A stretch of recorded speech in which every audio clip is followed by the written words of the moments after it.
I am staring at the data on my monitor, and the coffee in my hand has gone cold. It's been cold for an hour, maybe two. I haven't moved. The lab is quiet around me. Just the low hum of the servers processing the terabytes of information beamed back from a million miles away from that golden honeycomb mirror floating in the dark. We call it the Lagrange Point 2, a stable pocket of gravity where the James Webb Space Telescope hangs. Looking back in time, but right now, looking at these spectral lines, looking at the sheer impossibility of what we are seeing, I don't feel like a scientist observing the past. I feel like a mechanic who just opened the hood of a car and found an engine that shouldn't fit. We miscalculated. That is the only phrase looping in my head. It's not a phrase you ever want to say in this field. We spend decades building models, refining the standard model of cosmology, that beautiful, robust architecture of equations that explains everything from the Big Bang to the expansion of the universe. We thought we had it right. We thought we knew the scale of the room we were living in. But Webb has just turned on the lights in a corner of the room we thought was empty. And it turns out, the room is not only different than we thought it might be playing by a completely different set of rules. To understand why my hands are shaking, you have to understand what we expected to find. Before Webb, we had the Hubble Space Telescope. It was our workhorse. It showed us a universe that made sense. It showed us galaxies forming gradually, starting as small, messy clumps of gas and stars in the early universe, and slowly merging, over billions of years, into the grand spirals and ellipticals we see today. It was a logical progression. Small things become big things. Chaos becomes order. The timeline worked. We had a speed limit for the universe's growth, a distinct rate at which gravity could pull matter together against the expanding fabric of space-time. Then we launched Webb. We sent it up there specifically to look at the cosmic dawn. That era just a few 100 million years after the Big Bang. We wanted to see the first baby galaxies flickering on. We expected them to be tiny. We expected them to be faint, ghost-like wisps of hydrogen and helium, just starting to forge their first stars. That is not what we found. I remember the first batch of data that came down in late 2022 and how the confusion started to ripple through the community. But it was nothing compared to what we are looking at now. In late 2025, the data has been refined, the noise cleared away, and the picture is stark. We found monsters. In the deepest, oldest parts of the universe, less than 500 million years after the Big Bang, we found galaxies that are massive. And when I say massive, I don't mean big for a baby. I mean fully grown, mature, metal-rich behemoths that rival our own Milky Way in size and density. This shouldn't be possible. It's like walking into a nursery and finding a teenager with a full beard and a mortgage. It breaks the timeline. According to every simulation, every calculation of dark matter and gas accumulation we have run for the last 30 years, there simply wasn't enough time for these galaxies to form. Gravity isn't that fast. You can't assemble that much matter that quickly without breaking the laws of physics as we know them. For the last 2 years, we tried to bargain with the data. We told ourselves, maybe we're calibrating the brightness wrong. You see, in astronomy, we don't put things on a scale to weigh them. We look at light. We measure how bright a galaxy is, and we use that brightness to estimate how many stars are inside it. More light usually means more stars, which means more mass. These early galaxies, these little red dots, as we started calling them, because of their compact red appearance in the infrared, were shockingly bright. If that light was coming from stars, then these galaxies were impossibly heavy. They were universe breakers. We tried to fix it. We thought, maybe the initial mass function is different. Maybe stars formed differently back then. Maybe the early universe was more efficient at turning gas into stars. We ran the numbers. We tweaked the variables. But the math didn't close. Even if you turned 100% of the available gas into stars, which is physically impossible, by the way, you still couldn't build these galaxies fast enough. And that brought us to the crisis in cosmology. You might have seen the headlines. They were sensational, but for once, they weren't clicking bait. We were genuinely panicked. If these galaxies were real, the standard model was dead. We would have to rewrite the history of the universe. We would have to rethink dark energy, rethink the age of the cosmos, maybe even rethink gravity itself. But then, we started looking closer. We started using the NIRS spec instrument on Webb, the near-infrared spectrograph. This is the tool that splits light into its component colors, giving us a chemical fingerprint of the object. We pointed it at these impossible galaxies, these little red dots, and we started to see something strange. We saw broad emission lines. In spectroscopy, broad lines usually mean gas is moving very, very fast, swirling, and there is only one thing in the universe that makes gas swirl at those speeds in the center of a galaxy: a supermassive black hole. This was the first layer of our miscalculation. We were looking at these bright dots and assuming the light came from billions of stars. But it appears now, with this latest data from mid-2025, that a huge fraction of that light isn't starlight at all. It's the glow of gas being devoured. These galaxies aren't just star factories. They are feeding grounds. They harbor black holes that are way, way too big for their age. In the local universe, the black hole in the center of a galaxy is usually a tiny fraction of the galaxy's total mass.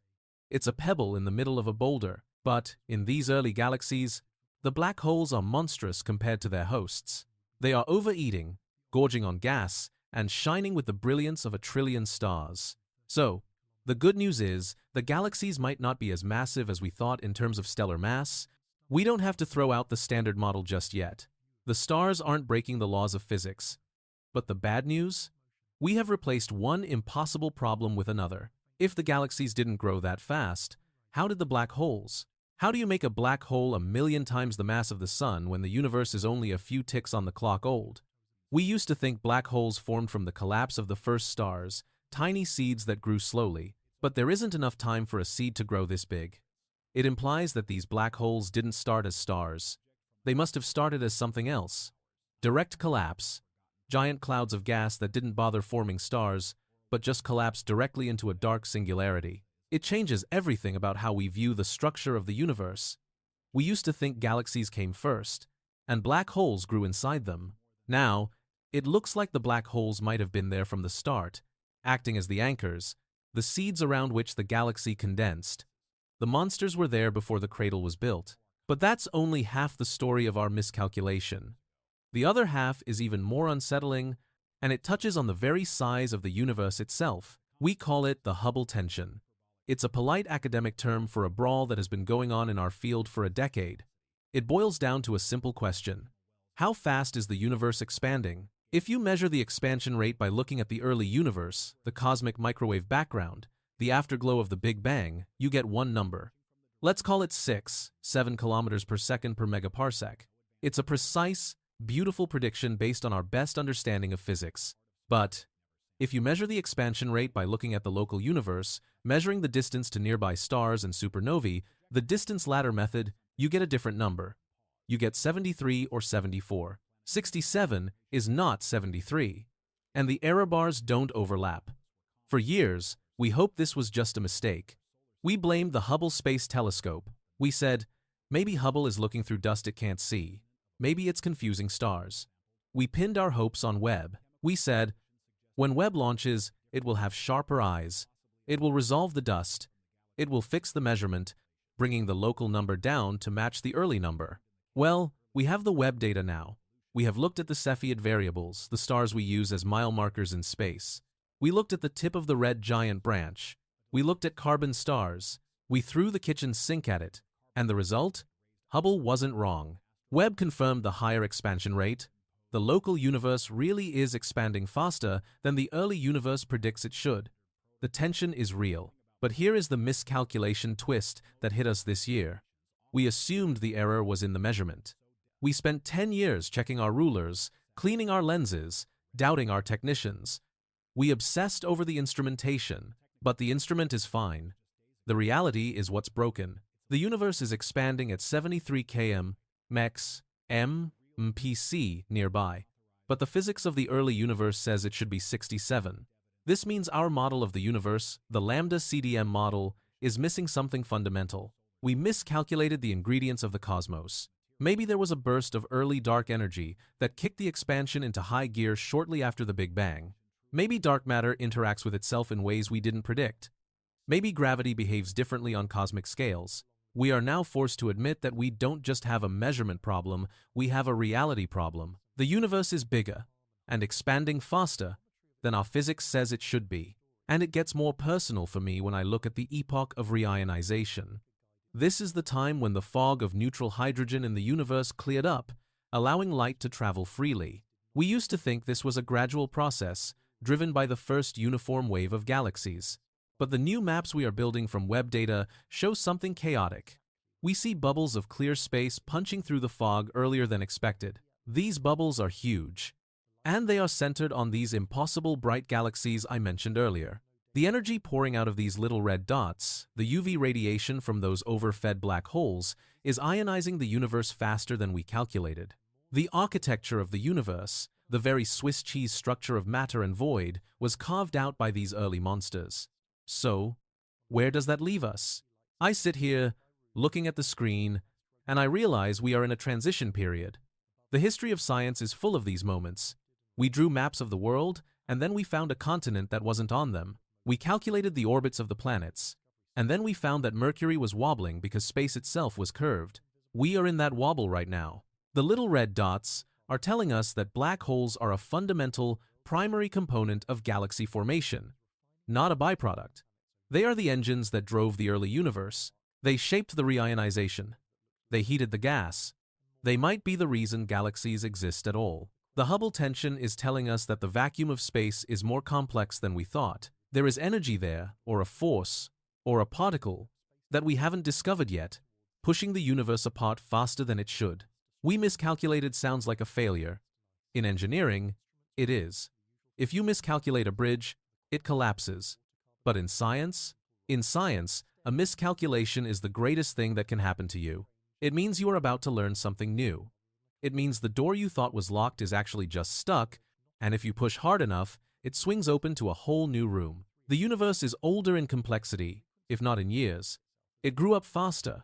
It is more violent, more active, and more mysterious than the silent, gradual clockwork we imagined. I'm looking at a galaxy with a redshift of 14. That means the light left it 290 million years after the Big Bang. It's bright. It's chemically complex. It has oxygen. Do you understand how insane that is? Oxygen is made in stars. It takes generations of stars living and dying and exploding to create enough oxygen to be detected. To see oxygen that early, it means the universe hit the ground running. It didn't wake up slowly. It exploded into life with a ferocity we completely underestimated. So, yes, we miscalculated. We miscalculated the scale of the early black holes.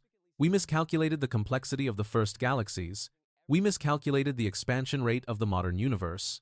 And I have never been more thrilled to be wrong. Because now, we have to do the work to find out what right actually looks like. The standard model is cracking. The seams are showing. And through those cracks, we are seeing a light that is brighter, stranger, and more terrifyingly beautiful than anything we ever put in a textbook. I need to finish this coffee.